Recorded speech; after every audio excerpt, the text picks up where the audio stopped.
Office dog or no pets allowed? No pets allowed. No pets allowed. That took no qualifiers. No, really? No dog, no cat, nothing. You don't want any kind of office pet. People are going to hate this, but I'm not a huge animal person. That's funny. Honestly, this is terrible. I shouldn't share this on a podcast, but there's been this cat that has been sneaking into my yard. And you're just like, get out of here. Pooping in my yard every single night. I caught it the other night.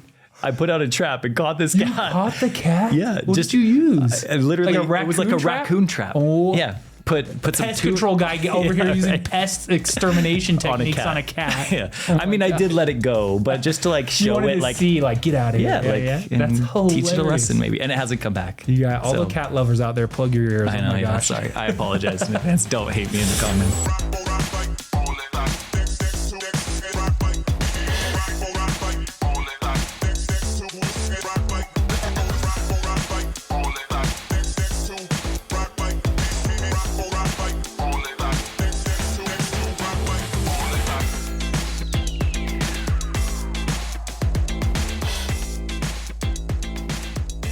Welcome back to the Startup Ignition podcast. This is the place where founders' stories meet real tactics. We are here to help you on your full journey from idea all the way through exit. I am Tyler Richards. I am your host of the Startup Ignition podcast. And today we're going to have no dad jokes because my dad literally is not here. It is just me today. But I am joined by our guest today, who I am very excited to talk to, who is the CEO actually of one of our portfolio companies. So today we have Adam Weber here in the house. And Adam, welcome to the podcast. I'm so excited to have you here. I think we've tried to get you here a few times and it hasn't worked out. So I'm excited we actually landed on a date and we got you here. It was just unfortunate that it's a day where my dad could not make the podcast recording. So that's all right, man. Pickleball is more important. Yeah, pickleball and whatever else he's doing.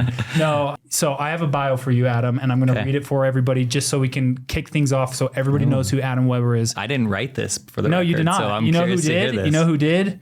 I did not ChatGPT. I did not go with ChatGPT this time. I actually went with Claude. It was a Claude. I'm testing out Claude. All right. I'm very familiar with Grok. I'm very familiar with ChatGPT. Very familiar with Gemini. I'm not super familiar with Claude. I feel like that's always the last one I'm like reaching to. So. Yeah, I haven't played much in that one. Honestly. No, you haven't? Yeah, Anthropic. So here we go. All right. Okay, so let's see how Claude did. But Adam Weber is a co-founder and CEO of Driven, which is a Utah-based SaaS company transforming how home services and businesses operate. It is like an analytical dashboard and metric platform for the managers of these home service companies, specifically in pest control. I know this because we are an investor in your company. Adam has spent over a decade building and in the industry of pest control, so you're super familiar with it. You started one and sold one yourself, an actual pest control company where you were performing the services. Yeah. And during that time, he identified a huge problem, a huge need, which is what Driven, your software platform, is today, which is helping operate and manage the employees and the services being performed, analyzing them, and metricing them, basically. Are you doing more than pest control today, or are you still hyper focused on pest control? Yeah, hyper focused on pest control for now. I mean, ultimately, we'll get into this, but home services is the path. It's kind of like the main, the larger. Yeah, but we're pest control people at its core now. So, and I know that Driven has just recently, Driven is the name of your startup. Driven recently just raised a $2.5 million seed round, which congratulations on that. That's an accomplishment. Yeah. They have raised since our initial check into the company, because Startup Ignition Ventures is a pre-seed venture capital firm where we write the very first checks, under $1 million checks into companies. But Adam has gone on to now raise 2.5 from another firm, and we participated in the round as well. But Adam is a true operator. He is, I know Adam as just an all-around good dude.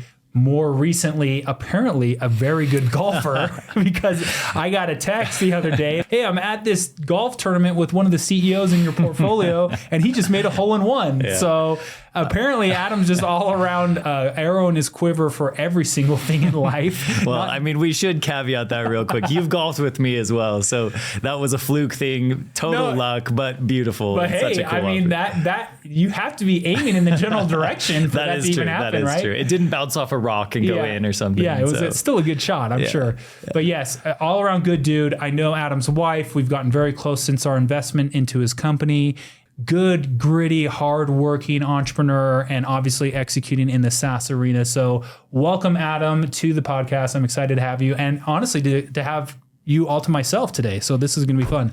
Yeah. But before we get into it, Adam asked me right before we started recording for the podcast, he's like, are we going to do one of those icebreakers? And I'm like, we're going to do an icebreaker. Absolutely. Let's hit it. I have an icebreaker for you, Adam. Okay. And I am going to do a startup this or that. So Adam was like, are we going to do a this or that? I'm like, yeah, we're going to do a this or that. But this is a startup this or that. Yeah, it's startup this or that. All right. Well, I mean, it's kind of it's a startup focused one. So what do you prefer out of these two situations? Okay. So no explanations. I'm just going to give you two options and you tell me which one you prefer. Okay. Here we go, real quick.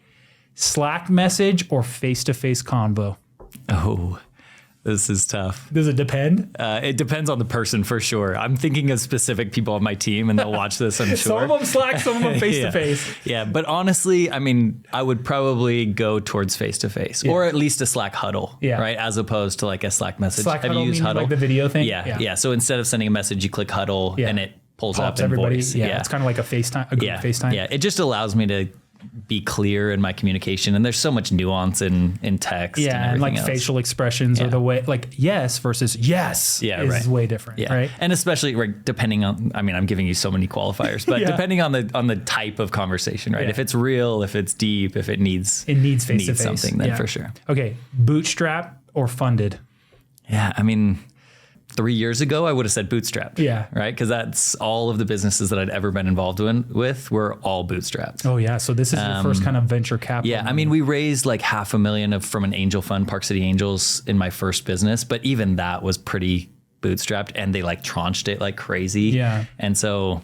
with milestones and everything. Yeah. But honestly, I've had more fun in this business than any other. So there's a lot of added stress that comes with venture back. So you're saying prefer bootstrap, but also when necessary funded. Yeah. I like that. Yeah. And it's just funny because everybody has a really strong opinion on that, right? Like you look on LinkedIn and it's like never take money or always take money. I feel like the startup ignition approach is like a very blended thing where like even what you just said is, in my first one, I raised $500,000, but even that was bootstrap. Like that's kind of the model startup ignition does is like raise a first check that gets you to profitability, hopefully. Yeah. And then that mitigates a lot of dilution and doesn't sell a whole piece of the pie to get to what you knew. But if that's not possible, most scalable ventures need VCs. So. Yeah. Especially the business that I'm in now, right? Like having access to resources has changed our trajectory. Yeah. So, and we have a whole podcast on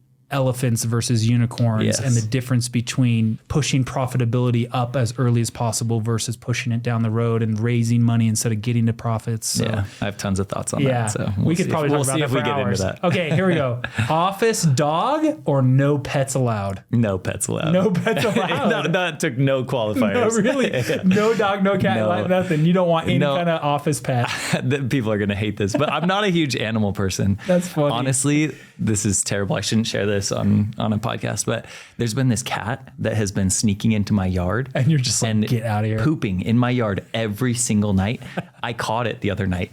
I put out a trap and caught this cat. You caught the cat? Yeah. What did you use? Literally, it was like a raccoon trap. Oh. Yeah. Put some pest control guy over here using pest extermination techniques on a cat. Yeah. Oh I mean, I did let it go, but just to like show it, like see, like get out of here. That's hilarious. Teach it a lesson, maybe, and it hasn't come back. You got all the cat lovers out there. Plug your ears. I know. Gosh. Sorry, I apologize in advance. Don't hate me in the comments. Okay, so no pets.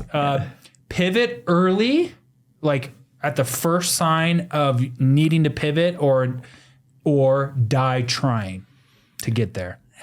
I mean, does it have to be one of those two? Well, like, so if there's like a hint of data or like a hint of feedback that's like, maybe that's not the best route. Are you like throwing up your hands and saying, okay, let's pivot away from it? Or you're saying, hey, let's keep trying, let's keep going, let's push through. What are you? So, I mean, we fit really well, I think, with Lean, and that's why we connected really early on in this like customer validation, right? And so I have this, literally, it's a note in my phone. I could pull it up and show you right now, where when I get feedback from a client, I mark it. And then if I get it again, I put an X next to it. And I get it again, I put an X next to it. So it's kind of like 3 strikes, you're out? And mine is 5. Oh, yours is 5. So when I get to 5, then I reevaluate whether we need to look at this feature or make a modification. And so it's so archaic, but it's kind of my like I like that. I like that a lot. That's a great tip. Yeah. Okay. So you're kind of like, keep trying until trying is literally a brick wall in your face. Yeah. Okay. If I were to wave a magic wand, are you taking 10 more features in your app or 10 more customer sales?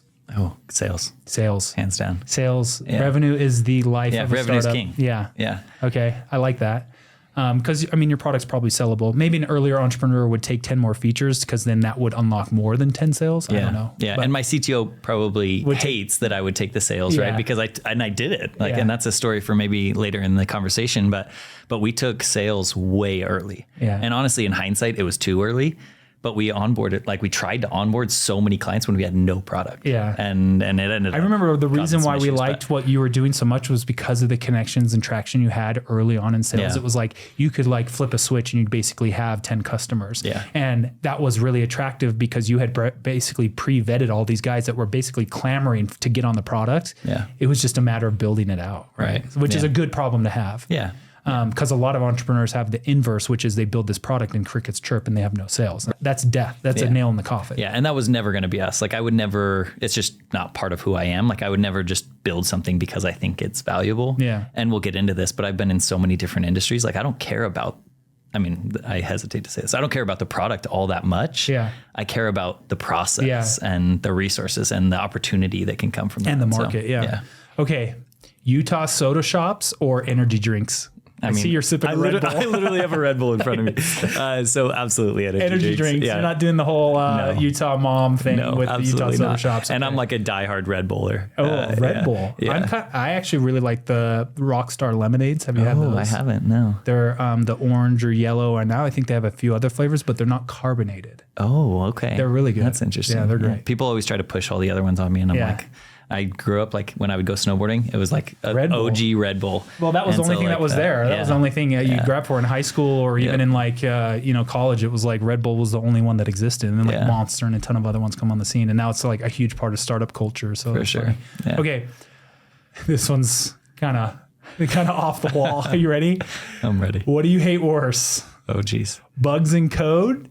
Or bugs in attics and in real life because you're from the pest control. Absolutely bugs in code. Bugs in code. You don't mind a bug in No, because that's a good thing for us. That means that it's keeping our clients in business. You want more bugs. Yeah, absolutely. Okay, I didn't think about that one. That's a good answer. Okay, what title do you prefer, founder or CEO? Like when you introduce yourself and you tell people, what are you telling? Is CEO more powerful or do you like the founder title? Well, so that's two different questions, right? Well, which one do I like more? Yeah, founder. Founder. But which one carries more weight in conversations? CEO, for sure. Yeah. But honestly, like I don't even really see myself as a CEO right now. Let's say a cousin asks what you're doing. Are you saying, "Oh, I'm a founder of a company," or "I'm a CEO of a company"? I own a company. Founder. Yeah. Okay. Yeah, I founded a company. Okay. Yeah, because but then if you're doing a deal, shaking hands, doing partnership, CEO. Of course. I'm the decision maker. Yeah, okay. I'm at a show, a convention, or something, and it's like, hey, like let me introduce you to the CEO. Like they don't say, let me introduce you to the founder quite as often. Okay, last one here. They're like, wow, they're taking 15 minutes on this or that. But I think this has been great. This is get to know Adam really well. Yeah. Okay, last one. Late nights or early mornings? I wish that I was a morning person. You're not? No. And I still get up relatively early. But I'm a night person for sure. So I've always told people this, like if I'm waking up in the 5 a.m. hour, like that really sucks. If I'm waking up in the 6 a.m. hour, that's way more tolerable. If I'm waking up in the 7 a.m. hour, I'm like, that is ideal. Oh, yeah. 8 a.m., I feel like that's too late. Yeah. I'm 100% the same way. Like 7:15, 7:20, that's like best case scenario. That being said, I'm very often waking up to work out in the 5 a.m. hour. Yeah. That's mainly because my wife is an insane worker, outer, and gym enthusiast, and she's pulling me out of bed really early because that's when she likes to go to the gym because she likes to be home for, elementary school hour to get our kids all ready and everything. Yeah. So if I'm doing anything with her, 5 a.m. But I don't like the early mornings, but I do the early mornings. But I also stay up late too. So I don't know. Yeah. You need do more you stay sleep? up late? I do. Yeah. I can't actually go to bed before 11. Yeah. Like I just can't make myself fall asleep. I don't go to bed before 11. I'm usually falling asleep between 11 and 12. If I'm going to bed beyond midnight, that's too late. If I'm going to bed before, I feel like that's too early. Yeah, totally. Yeah. But I do, like, all my friends and family give me a hard time because the gym for me is usually like 10:30 because I'll get up and I'll work in the morning and then I'll go take like my lunch and go to the gym and then come back and never eat lunch because even when I was operating my startups and all my businesses that I've done in the past, it's like I would always just get up early, get the gym done and then get my work in, because like once I started my business was very office orientated, where it was physical school, physical location. Like I was almost present retail every day. Yeah. Like I could not go in and then go out. You know what I mean? Yeah. So it was tough. All right. That was great. Okay. That wasn't too hard. No, it was great. Yeah, like, are we going to do an icebreaker? Yeah, that was great. All right. That was fine. Let's dive into Adam's past and, maybe take us to where you are today, but going back. So I know that prior to running Driven, which is this SaaS software company, you were in the services business running a pest control company. Was there anything before that? Like, take me to college. Where did you go to university? Yeah, so I didn't. I did. I technically was enrolled at Utah Valley University. Yeah, but I dropped out after like 2 semesters, and even then I was going to meet girls and not to actually study. So so you went for like the social aspect, not so much like the book. Yeah, Yeah, but so and so we'll jump into this, but this kind of connects to my startup journey and where I started. So in school, right, in high school and middle school and elementary, I honestly thought, and this is a big soapbox, right, for education and everything else, but I thought I was dumb for most of my education. In hindsight, I realized it's because I learned differently. Like I learned things in a different way than the traditional. You mean back in elementary school, you felt dumb? Oh yeah. Because, and I don't know if you got these, we got O's, S's, and N's. No. Outstanding, satisfactory, and needs improvement. That was our like grading in school, in elementary. No. Yeah. So that's what we got. And I was always S's or like 1 N, which then in middle school and high school converted into like, it was like, O was outstanding. S was what? Satisfactory. Satisfactory. So you were just doing and the bare N minimum. was needs improvement. Okay. Yeah. So I was always S's and sometimes some N's. Wow. Right. And then in middle school and high school, it was always B minuses and C pluses. Total honesty with myself. A lot of that was because I just didn't try, because I didn't buy in to the concept of how they were teaching. But also I just couldn't learn that way. Like with somebody like feeding information to me, it just wasn't how I ingested it, and I couldn't take it. And so I thought that I was just dumb. And I figured because the system was built around this, that of course, like I just must be an anomaly and I'm destined to not do great things. Did you feel that way all the way through high school? And pretty much. And you weren't very motivated to go to college? Like No, I thought I was supposed to, right? Like I figured I was supposed to go to college because that's what everybody said. And I knew I could get into UVU because at the time it was UCC. What was that? No. UVSC. That's what it was. And everybody could get in. I think everybody still can get in to that college. That's the one here in Utah. But I knew I was supposed to go there. And that was like the path that everyone was supposed to take. You're supposed to go to school. Just after high school, you're supposed to go to college. Yeah. But my senior year of high school, this is not a political reference at all, because at the time there was no political affiliation, but I took this marketing class and the entire class was watching The Apprentice. Like literally the entire class. We would go in, the teacher would turn off the lights and turn on episodes of The Apprentice. For what reason? What was the class called? It was marketing. It was a marketing class. Which there are some pieces, right? If you watch old Apprentice episodes, like there's some like marketing aspects maybe. Yeah. But I'm sure it was just lazy teacher. Yeah. That is genuinely when I decided and when I realized that I could maybe be an entrepreneur. Was watching these people go and try new things. What flipped that switch for you? What was it about The Apprentice that honestly motivated you? I would look at these people, and this is maybe extreme hubris, right? And I think that kind of ties into it. If they can do it, I can do it. Yeah, and I would watch them, and I would watch the mistakes they made, and I was like, that's stupid. I wouldn't do that. And I would look, and then they would go into the boardroom with Trump and he would be like, "You're an idiot." I'm like, "I called it. I knew that guy was stupid. I knew that decision was a bad decision." Validation. Yeah. Yeah. And so that was like kind of my flicker moment, was like, I just get this. Nobody's taught me this, but I just get a little bit of it. Like I get the why. And so that was kind of my spark in going to it. And so then like fast forward a couple years, right? And I'm in college. I always say, like when I'm talking to my kids, like I accidentally say like, when I was in college, I'm like, I wasn't actually in college. I was enrolled in college and during my college years. Yeah. But I had a good friend come to me and he was like, "Hey, I have this idea for I was just in Thailand on a backpacking trip, and I bought a custom suit for $100. And he's like, what if we did that in the States? And I'm like, why not? Yeah. Let's do that. And I had been in Europe a little bit and traveled and loved fashion. Why was this friend was really close to you? Or like relatively. Like, why was he collaborating and like throwing ideas off of you and talking with you? And that's a good question. Honestly, I can't remember exactly how it happened. Yeah, it was just like, hey, I had this thing and I was like, we should do that. Let's do it together. Okay. Did you do that? And so we started it. Yeah. Okay. It was a company called Dress Code. It was based here in Utah, and we did custom suits and dress shirts for men. Wow. And it was like, we would go to their house and measure you. You would pick out the fabric and the style, and we would send it out to Thailand.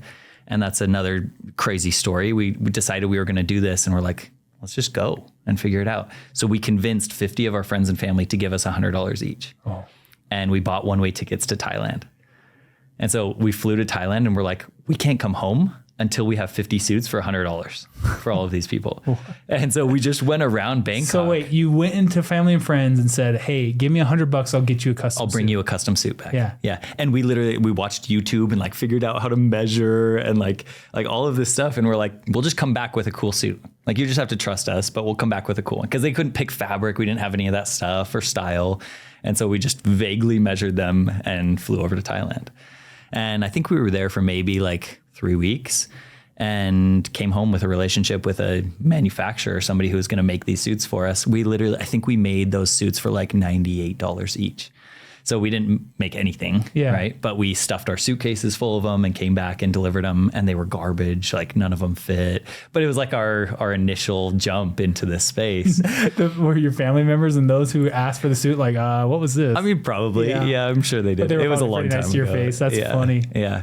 But yeah, so we started a custom clothing company. It was an awesome learning experience, but it was a terrible company. At the height of it, I think we were making like $20,000 a month. That's pretty selling good. suits. Yeah, and that felt good. Yeah. But we were selling them for $160 or something. You weren't even doubling the price of No, and making really like 95. And then we weren't even counting like tariffs, which we had no clue what that was and how that worked. And so the business just was terrible. Like, the actual business structure was bad.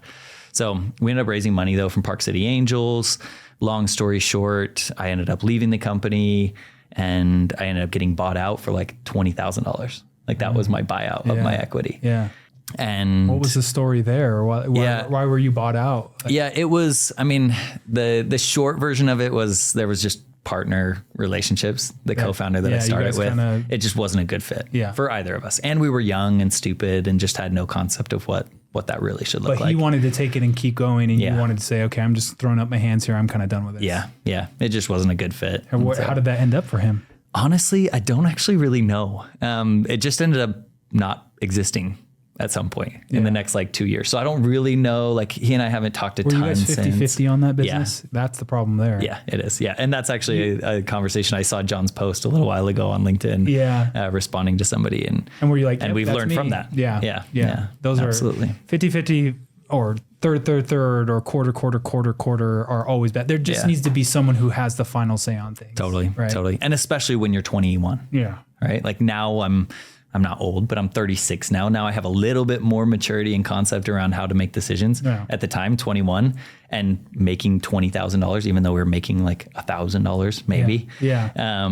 Like, you think that you know everything and you think you have all these answers. But Okay, so you moved on. Yep. And what did you move on to? Did you have something lined up, or were you you were just like, I'm done here, I'm out. Yeah. Where did you go? Yeah, so I actually moved to downtown San Francisco to be in the startup world. I got a job at Wells Fargo in their corporate payroll division. Like, I had no experience. I like bluffed my way into an awesome job, which I hated, but awesome paying job in literally downtown San Francisco at their headquarters, so that I could live there and have an opportunity to be around Silicon Valley. Yeah. And that whole thing. Okay. Pausing on this whole story before we go further down the timeline. Yeah. You have basically identified that startups is your thing. Like, you want to be an entrepreneur. You gave it a run with this suit company.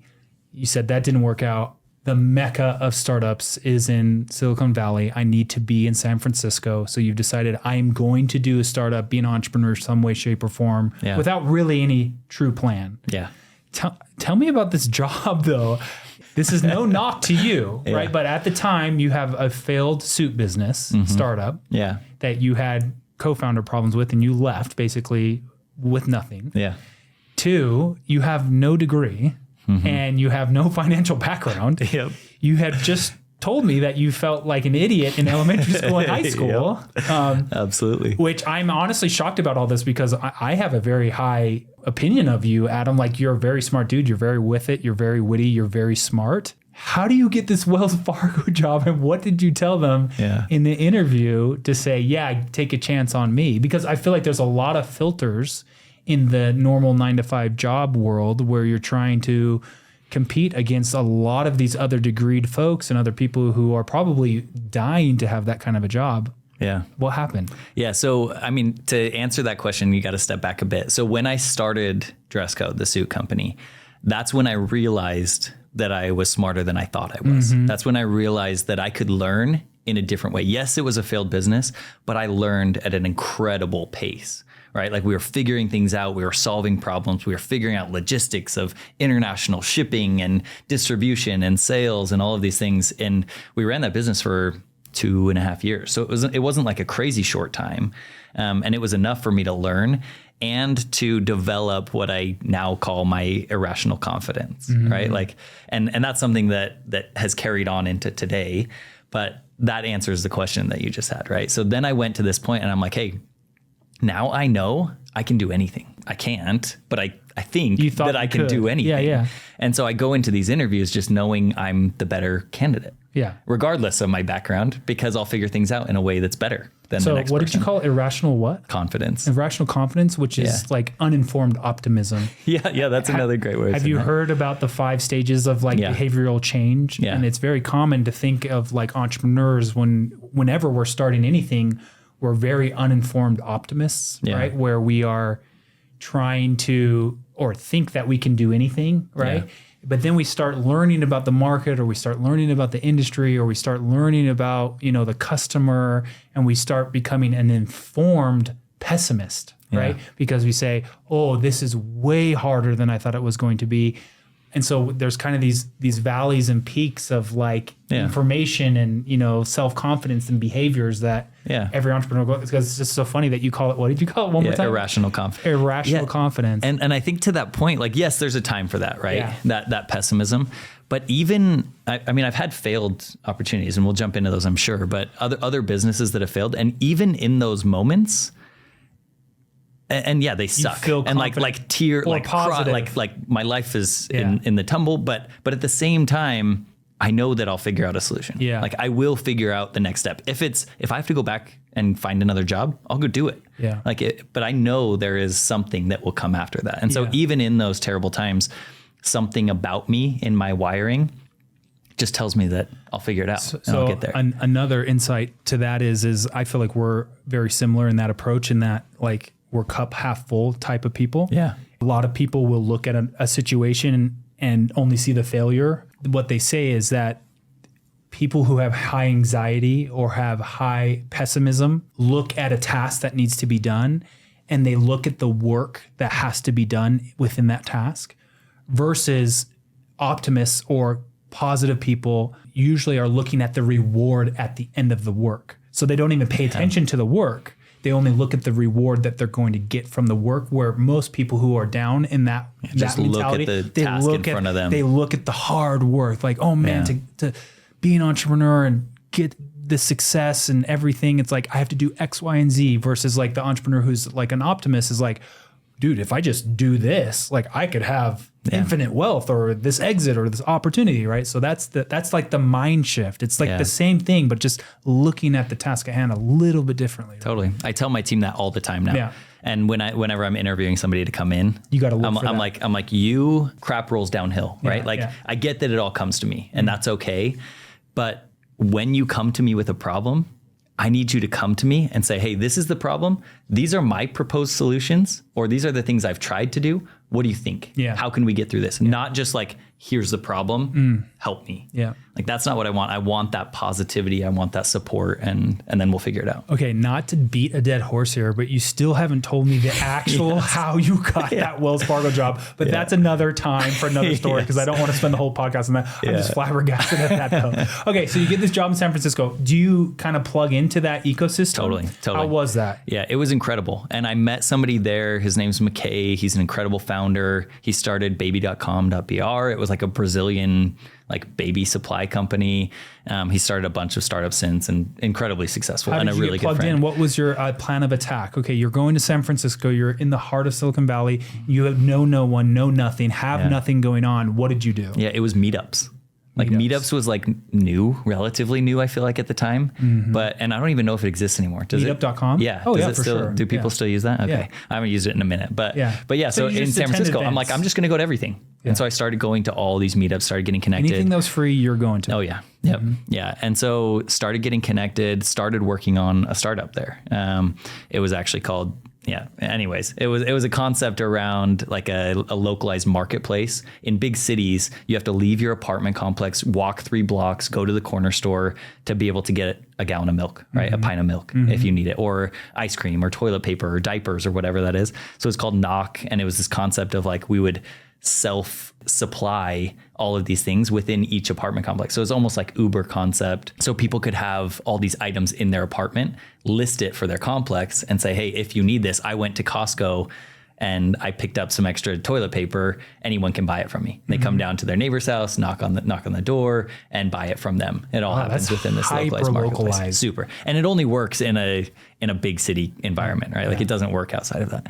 Anyways, it never ended up happening. So it's not even worth talking about. But I started working on this, started building this. I validated, I tested, I literally filled my apartment with all of this stuff. And then I would just go knock on people's doors in my apartment complex. Do you want this? Yeah, and just be like, hey, do you need this? I left flyers hey, text me if you ever need something and you don't want to leave it. So people were texting me. There was Venmo transactions, and people were sending me money for a bottle of Coke or whatever it was. Are you single at this time? No, married. You were married at this time? Yeah, living in downtown. Oh, yeah. Wow. And incredible. San Francisco was awesome. Yeah. Right? Beautiful place, a little different now. San Francisco's changed a little bit, still an incredible place, and really cool vibe. And I loved that feeling of just startup energy that was there. And now there's some of that here in the Silicon Slopes concept and some other places. But to jump the story a little bit, I got a call one day from an old friend that I went to high school with.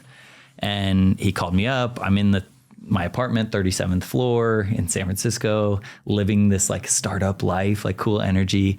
And his name's James, and he's like, hey, I've been selling pest control for the last 2 years, making $250,000 a year, working 3 months. But I think there's something more to this pest control space.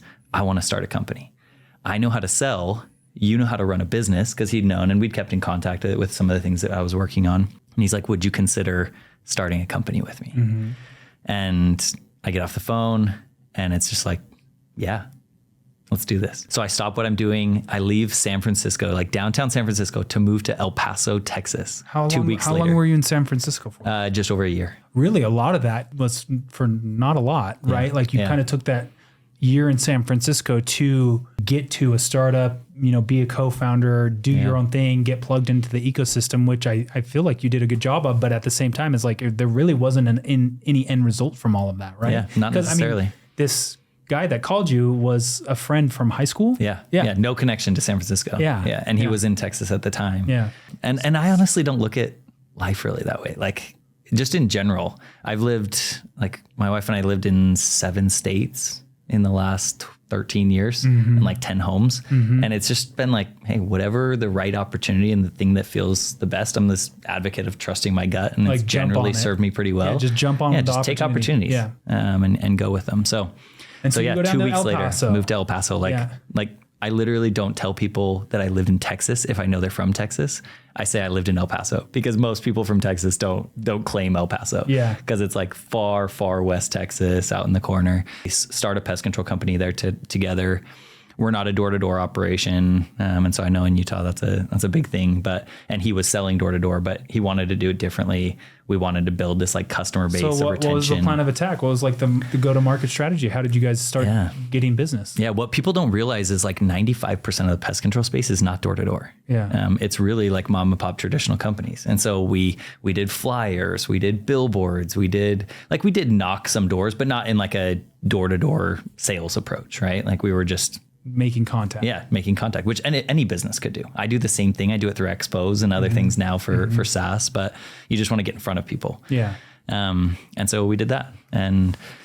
But you were just calling people or emailing people? Yeah, all kinds of stuff. Facebook messaging. We would post in like the Facebook groups for each neighborhood within our community. Like, hey, this is what we're doing. We tried to be in front of grocery stores, handing out flyers, just all kinds of things. How did it go? I mean, it was great. We ran that business for 10 years, grew it, multi-million-dollar business across multiple branches across Texas. We were in San Antonio, Austin, Dallas, El Paso by the time we exited. And it was an awesome business. I always tell people we're still in the pest control space now, but pest control is the sexiest, unsexy business that there is. We've actually had a ton of people plugged into the pest control industry on this podcast. The pest control industry is a lot bigger than people realize. Oh, yeah. Because pests just don't go away. There's always pests and there's a huge need for that industry. So it just keeps growing. Yeah, we ran that business through COVID. And I always say this with a little caveat, like I know that it was an incredibly painful time for a lot of people. It was the best years of our business. Yeah. We grew at a massive rate for exactly the reason that you just talked about. It's a necessity regardless. And people were home more often during that time. And so they saw the bugs more frequently. So did you guys see a huge increase? Yeah. Wow. And most pest control businesses did. So it was a really booming time. But go back to the beginning of when you and James, who, by the way, for the viewers and listeners, is his now co-founder as well. Yes, yeah. James was the one that gave you the call of a high school friend that said, hey, let's go do this pest control thing in El Paso. Yeah. Take yourself back. What was the main driver of success for that pest control company? I know it's not SaaS. I know it's not tech, and it's not the sexiest business of them all. Business is business. Startups are startups. What was the main contributor and attribute of that time that gave you basically the ultimate end goal of selling the company, which I know you did? We haven't gotten to that part in the story, but before we move on to that, honestly, it was hustle. Yeah, like literally going outside of grocery stores and saying, hey, here, we're doing this thing. Here's a flyer. Yeah, it's a unique business in that sense. Like when you're SaaS, right, it's a little harder to get in front of customers. That's why we have BDRs or SDRs and we're trying to get in front of people. But with that, it was like, we know our entire market is this geography. So I'm going to be in front of every possible person I can be, and I'll sell it. Like, I'm not a salesperson by background, but I can sell anything that I believe in. Yeah. So it was just hustle. Like, I can't count how many people I know that I love and respect that have tried to start businesses, and then they just like sit on their hands and wait for customers to come to them. I will go make this happen with whatever I have to do. Yeah. And that's what we did. And like eventually we had more resources, right? You get to $1 million in revenue, and now you have cash to throw at marketing spend and all these other things to do it a little bit more traditionally. For us in the beginning, like I was the technician, I was the salesperson, you would go out and service the home. Yeah, and I was terrible. Like so many stories of that. Like James and I, my co-founder, we went out and serviced one of our first homes, and there's like these backpacks with pesticides in them, right? Yeah. And I had the backpack on. I accidentally pulled the trigger on the little spray gun and sprayed him in the face. The customer? No, my co-founder, James? Yeah, with pesticides. Another time I forgot to hook the backpack hose on all the way and walked into a customer's house, and the hose came undone, and my entire backpack emptied into their house. Yeah. I didn't know you sprayed that interiorly. I didn't know that. Wow, you were inside the house. Yeah. So just like crazy little things, right? But we're like, I'm not going to spend on a like licensed applicator to go and like spray these people's homes. Like, I'll just figure it out and I'll go do that. And we've always been willing to do that. We painted our first trucks by hand.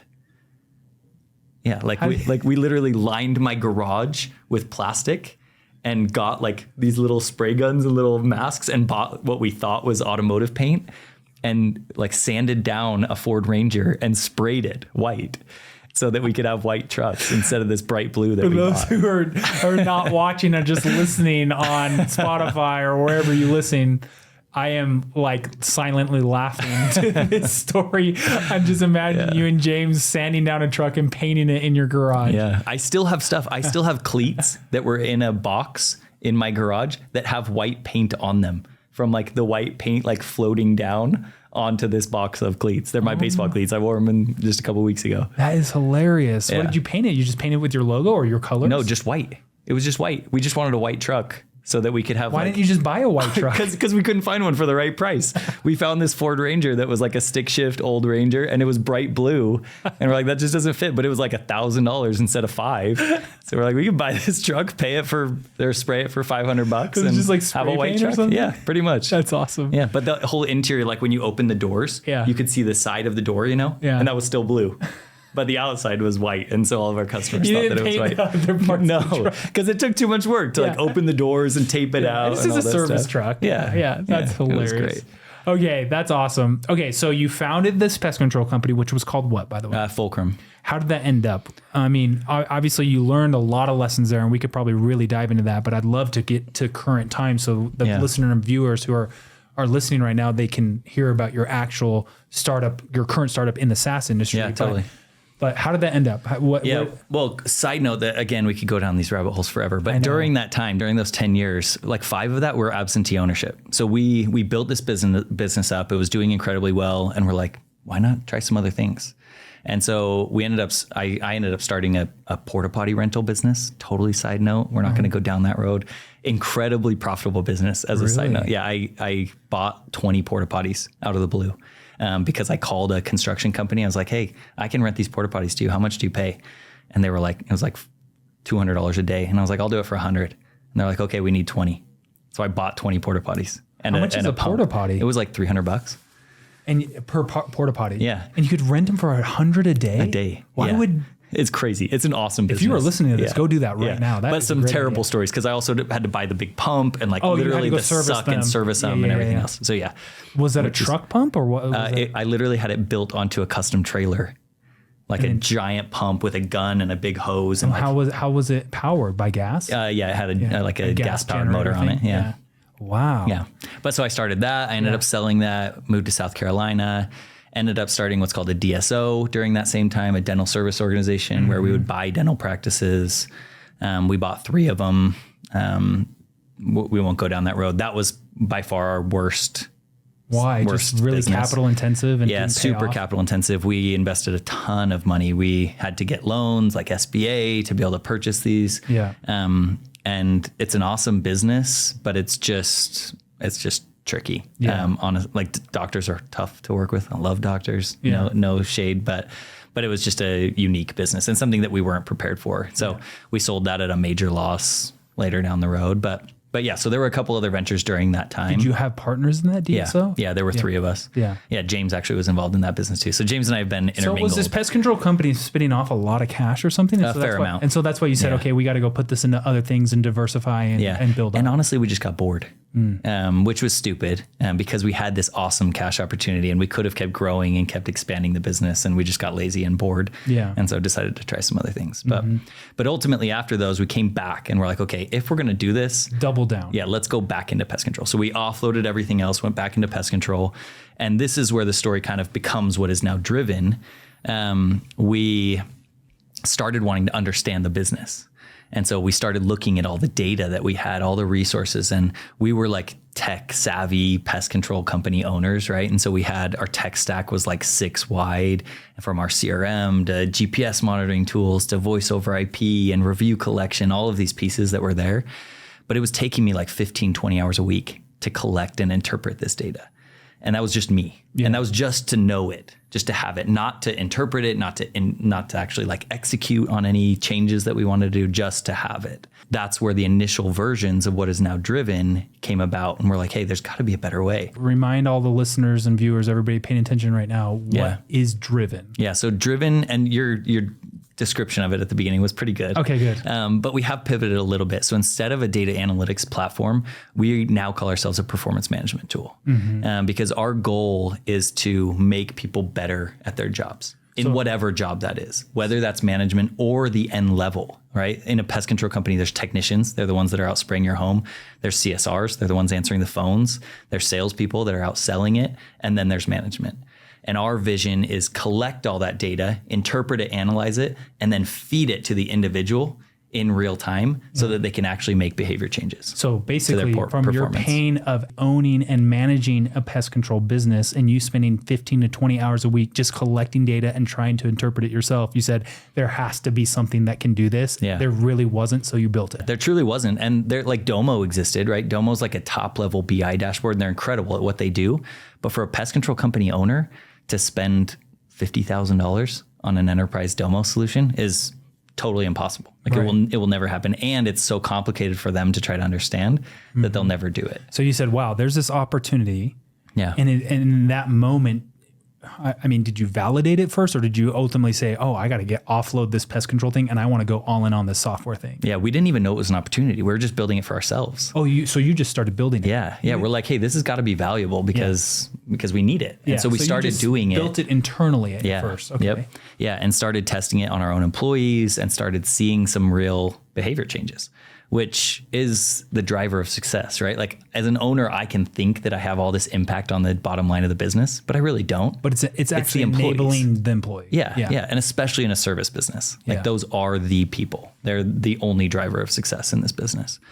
And so we started seeing those changes and we're like, wait a second, this might be something cool. And so then we started reaching out to our contacts in the industry saying like, hey, can we manually validate this with you? Like we'll be the ones pulling the data manually. We'll write it down and we'll show it to you as if it was real time, as if it was technology, and we'll put it in front of you and see what you do with it. So basically those 15 to 20 hours you were doing internally, you're like, hey, we'll go do it for someone else. We'll be this hamster in the background running on this wheel, making all these things work for you. And you're going to get this end result of data and actionable data, but we're going to go do that for you. And did that work? Yeah. And did you do that for people? Yeah. Who? How many? Yeah. I mean, we had like 5 early stage companies. Pilot customers. Yep. Yeah. And then we didn't charge them anything. We're like, hey, just let us show this. Yeah. Was it very manual? Oh, super manual. Yeah. Basically paper, right? There was no technology behind it. Oh, so you hadn't built any software. No. What did you do internally for yourselves then? You didn't build any software? It was all manual? So James, in our like absentee ownership phase, left and taught himself to code and built an app. And so he had a pretty basic but good understanding of how to build general things. And it was like MyFitnessPal basically, but for macro tracking. Yeah. And so he had some API access and experience. And so we played with that and he built like a version of it for us. But yeah, it was very, very manual. Yeah. And then we ultimately ended up saying like, hey, if we're going to try this, let's try it for real, our version of what we thought was real. So let's go find an outsourced dev shop to build a solution for us. And so we spent $60,000 and went out and had a dev shop build. I didn't know that. Yeah. How did that? Yeah. So the version that I showed you, the very first version when we were raising our pre-seed was built the by dev them. shop one? Yeah. Yeah. So, and it was garbage. It was terrible. Our CTO like tore it down. Oh yeah. It was gone. It was gone within like 2 months of us raising from you guys. Yeah. Yeah. We're like, hey, this is something real. So how do you finally make the decision to say, okay, wow, there is something really here? Yeah. Sounds like you identified the pain internally yourself. You go out and you validate that with 5 other organizations, pest control companies like yourselves. And you remember back to my note, when was the marker of when I think something's valid and real? It was 5. When I get 5 check marks. Yeah. And so we had 5 customers that were like, this is real. We need this. And they were liking what you were doing. And there was like, wow, we're seeing improvements. This changes. Yeah. Yeah. Like, what was the tipping point for you when you're like, I have to go do this software play? Yeah. Yeah. I mean, honestly, it kind of ties into all these other things. For those 10 years, I was so distracted. We had the pest control business. We had this porta-potty thing for a minute. We had the DSO and I was so distracted. I love like having my hands in different things, but I was like, hey, the future for me has got to be something. It's got to be a bit more focused than what I've done in the past. I just need to decide what we're going to do. And we had already started delving into these 2 things again. It was pest control and it was this software tool. And so we got to the point where we're like, hey, let's just do this. Yeah. Let's go all in. We started marketing to sell the pest control company. That happened. What year was this? That was 2022. Yeah. Yep. And you're just like, hey, who wants to buy a pest control company? Yeah. Yeah. We had a good friend who was a broker. We didn't end up using him because he didn't find a very good deal. And then I ended up having a connection to a company based in Florida. They're called Truly Nolan. It's a big pest control company. And they came out and loved us and wanted to buy it. And we made it happen. So yeah, end of 22 is when we sold Fulcrum entirely. So we were completely out. And then January of that year was when we were like, okay, let's go into this full force. And I think you and I met in like March or April. How did we meet, of 23? Who connected us? Cody Barber. Oh yeah, that's right. Who's another Portco of you guys with Baton. Yep, I remember that. Yeah. Okay, so how did you know back when you were in the pest control business, falling into this idea, building this solution initially just for yourself internally, how did you know that this software was going to be more promising than just continuing down this pest control business path? Because I feel like when you have a very mature business like your pest control business, like even so mature that you could basically step out and do side projects all the time, that's a very nice spot to be in when you're just spitting off cash and you're having success. You have a nice lifestyle. I'm assuming you're paying yourselves well. You and James are at the head of this thing. How did you have the knowledge to say, no, I need to do a product company, not this services company? How could you maybe describe that situation for our viewers and listeners? Because I feel like that's a very big entrepreneurial battle. Like, for example, I teach and mentor a ton of people all the time, and all the ideas coming my way are very small business ideas, right? Where it's like services-based companies, and like it's really hard for the average entrepreneur to think really, really big or think product or think scalable.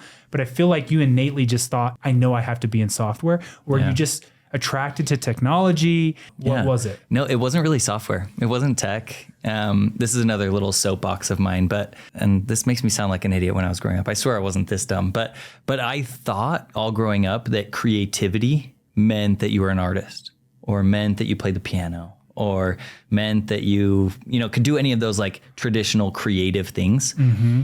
And I learned later in life, unfortunately, and I try to teach my kids this now, that creative means create. Yeah. Right. And in the pest control business, I wasn't creating. I wasn't doing anything. Yeah, I was creating jobs, and yes, that's a good thing. And I was creating, revenue streams and all these things. And that's good.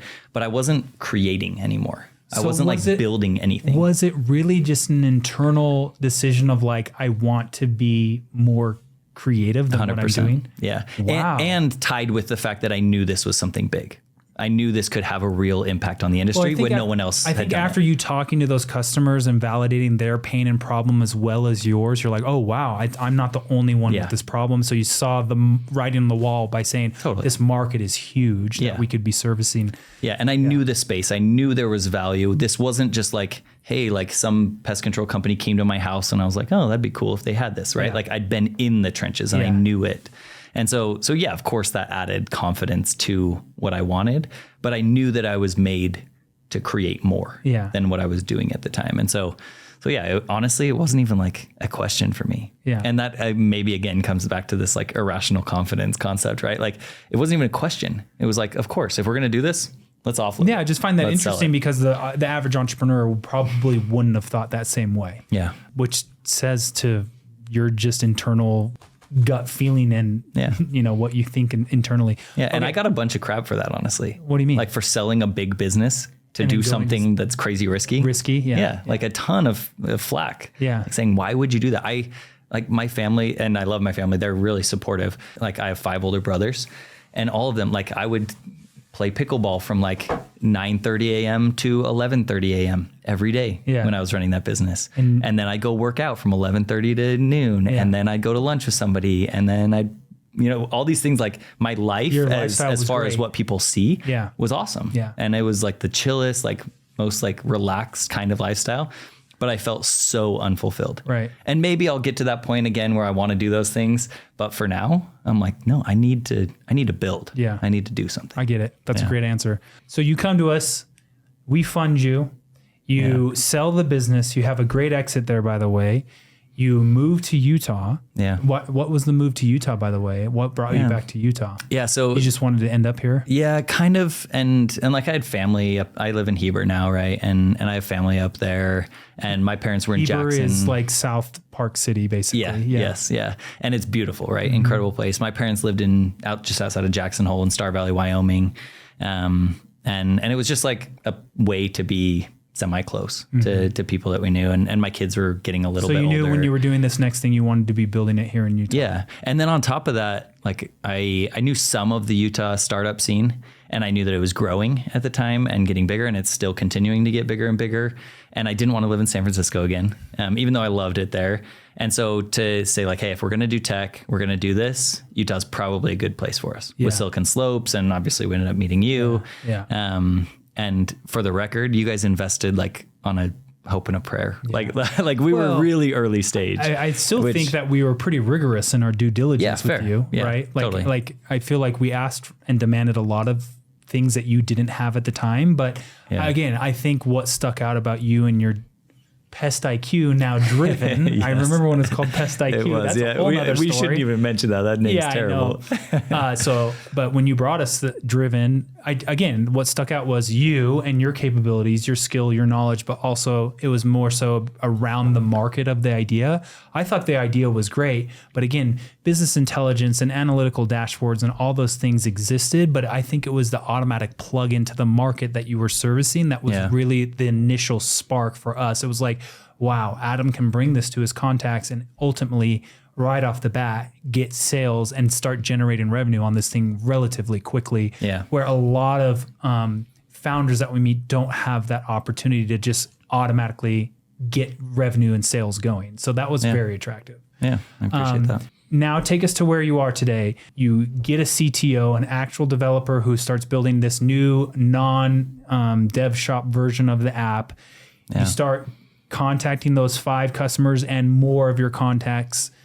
Where do you begin with the check? Like when we wrote the check, what was the very first thing that you did, spent money on, started the ball rolling down the hill on? Yeah, I mean, I went to Hawaii. I'm just kidding. I didn't spend any of your money that way. I'm giving Adam the eyes. No, immediately we said, hey, we need to build this product the right way. Right. So like it has, it was all product. Yeah. And I also, which in hindsight was probably a little bit too early, I started going to these conventions. Like every state has a pest control state association conference. Oh, really? And so there's an opportunity to be at one of these like twice a month if I wanted to. And so I started going to the big ones, started developing relationships, starting talking to people, and ultimately started selling almost on accident. Like, hey, this is the concept. And I have this tendency anyways to just assume that we're good and assume the sale, which I'm sure my CTO again has some issues with occasionally. But we started selling at a really early stage, like saying, hey, here's the concept. Is this something interesting to you? And people just kept saying yes, yes, yes, yes. And we started like getting these people into like onboarding mode. It didn't go quickly. It took a long time to get most of those people onboarded, but just started wanting to develop relationships and wanted to build out the product the way that our customers wanted. We had a little bit of information, right, with those 5 clients and with us, but that's still not enough to build a market leading solution. And so we wanted to get feedback from other people. What would they use? Why would they use it? How would they use it? What value would it add? And so we needed more input to be able to get that output. Yeah. And so we started getting feedback, started surveying people. I started building a customer advisory panel of some high-end people in the industry. And we got... they could really direct the product. Who's somebody who's now the CEO of one of the largest pest control companies in the world, is on my advisory board. And so he comes in and he's able to support us in really cool ways. And we start building out this panel to say like, hey, this is how you should build it. And this is what value you can add. On top of that, I know, like, I'll be totally honest, like they were a huge opportunity for us as well, because each of those people has contacts and their own companies that we could work with.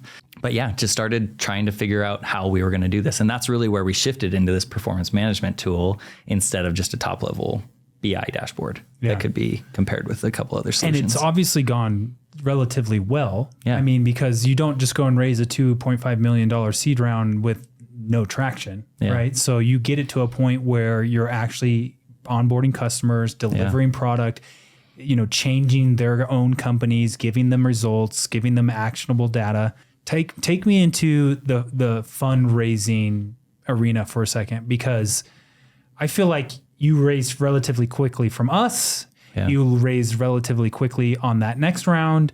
And that's usually not the case for your average entrepreneur. A lot of entrepreneurs are almost kind of hitting their head against the wall saying like, why can I not attract any VC or any investment to what I'm doing? What did you do? How do you approach investment? And why do you feel like it's been such a swimmingly activity for you? Yeah. So, I mean, it's storytelling, right? Like raising money is just storytelling. Yeah. And I'd like to think of myself as a pretty good storyteller. Yeah. And we have a good story. Yeah. Like in full honesty, we have a good story about what we are. What makes a good story? Yeah. I mean, the right pieces, right? Like in the book, you have an introduction, you have like the meat, you've got good like cliffhanger, you know, some other pieces that come into it, and then a good potential ending. And we don't have an ending yet, but we have a good trajectory into that vision ending. Into it. Yeah. And so all those things fit together and told the right way tells a good story. But I struggle with hearing the stories, and I don't mean this in a negative way to any other entrepreneur, because I honestly would love to have like conversations about what this looks like. But you see on LinkedIn, right? Like, hey, I've done the VC tour and I've met with 60 VC firms across the country and 59 no's and 1 maybe, and they're like working through all this stuff. When we went to fundraise, I'm like, I'm not going to do it. Like, number one, I don't have the time. I don't have the energy. I want to build an actual business, so I'm going to keep building. We met with 2 VC firms. One was the one that led the round. I mean, not including you guys. We met with you guys as well, obviously. What about when you raised that pre-seed fund from 2. us? It was 2 as well. 2. Yeah. So. Another pre-seed investor here in Utah. Yeah. And us. Yeah. And you guys. Yeah. Yeah. And you guys wrote the check. And yeah, so for me, it was like, hey, if we're going to do this, we're going to find somebody that really believes. And I'm going to do the research first. And so like I went and looked at funds that invested in our space, that liked what we were doing. We ended up meeting with a firm here in Utah who I have a ton of respect for, but they wanted us to be $1 billion company. And I was realistic with them. And I was like, guys, I could lie to you and say that we are. I'm okay with a $200 million company, $300 million company. I'm not going to push us to be $1 billion company. And if you want that, I mean, let's just be honest with each other now. And so even the other one of the 2 that we met with, it was basically like, hey, we're not the right fit. Yeah. And we knew that going in. But the other company, they loved the concept. Before I even met with them, I knew that they loved that type of concept because I'd talked to their other portcos. I'd reached out to them on LinkedIn.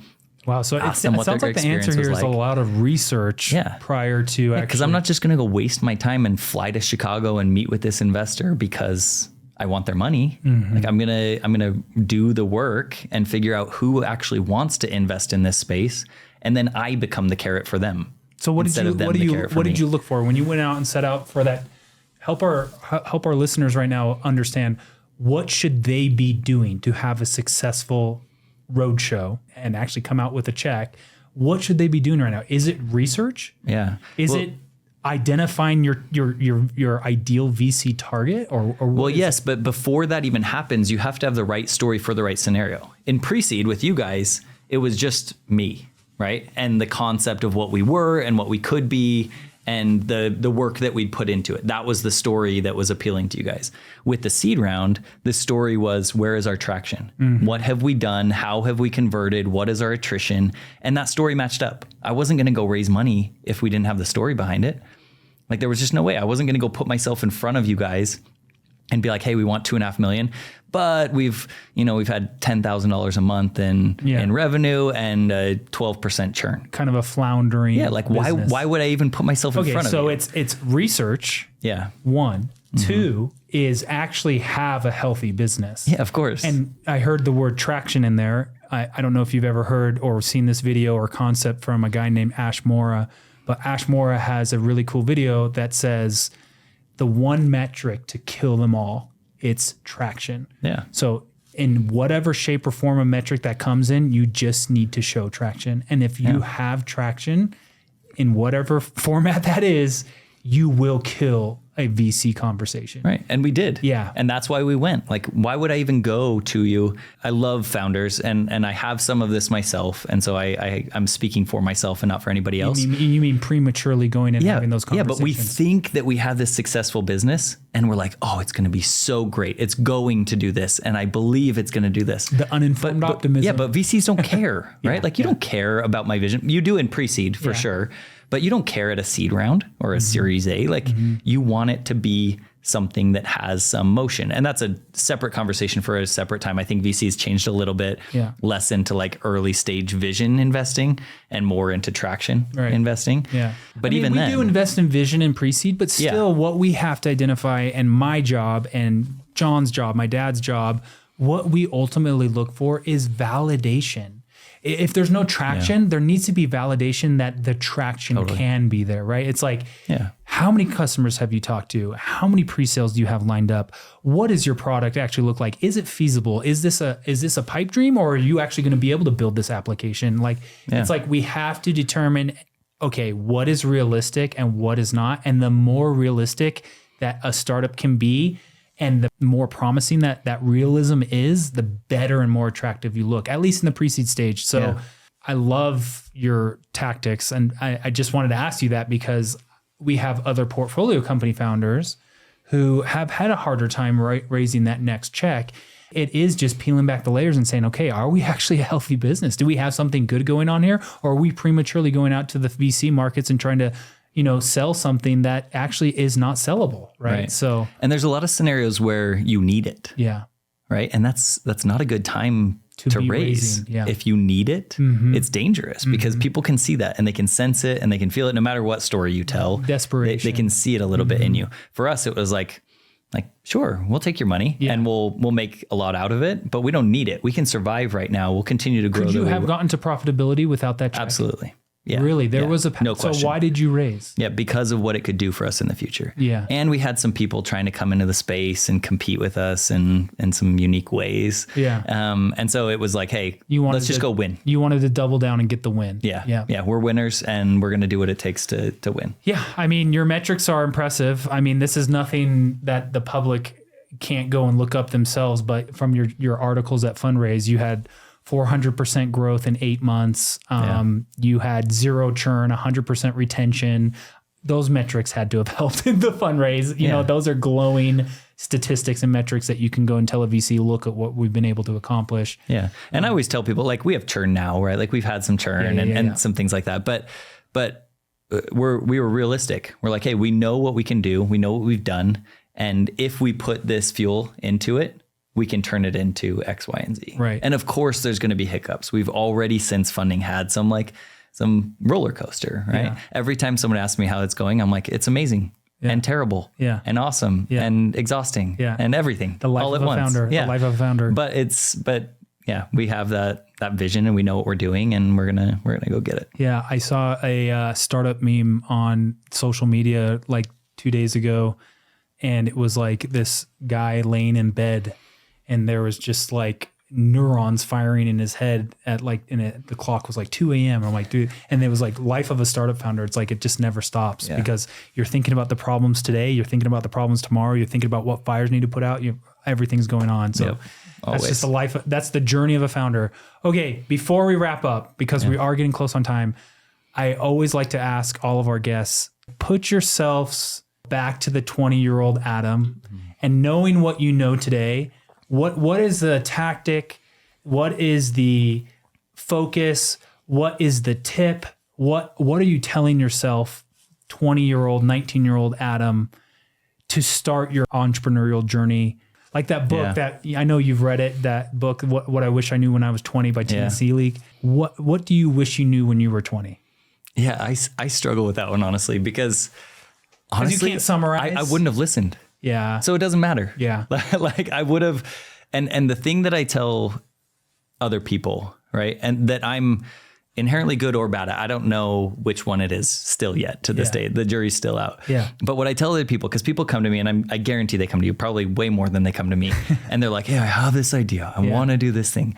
And I'm like, well, stop telling me about it. Go do it. Yeah. And that was the one thing that I was always good at. Was just getting off your butt and doing it. Yeah, just go do something. Yeah. I'll figure it out. Maybe it'll suck. Maybe it'll be great, but I'll figure it out and I'm going to go do it. Yeah.